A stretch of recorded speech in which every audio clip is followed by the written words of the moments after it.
keling. Hali bundaqa joyga kirmagansiz. Men sizga birinchi ko'rsataman. Yaqinroq keling.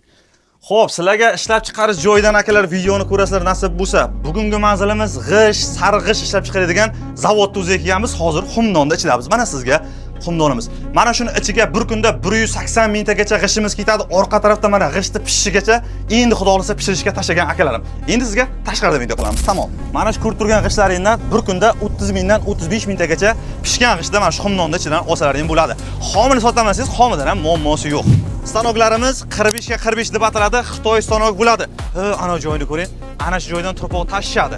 Turpoqdan keyin bu tarafga tushib, konveyordan aylanib, suv qo'shilib, preslanib, mana shu joyga shunday holatdagi g'ish bo'lib keladi xudo xolasa. Mana hozirgi kunda ustalarimiz dam olyapti, abed qilishyapti. Shogirdlar baribir har doimgidek shogirdlik qilib ishlayib yurishdi. Endi sizlarga texnikalarni ko'rsataman. Yaqinroq keling. Voy, mana uni qaranglar. Zaryadga o'tiribdimi? Mana tokka ulangan.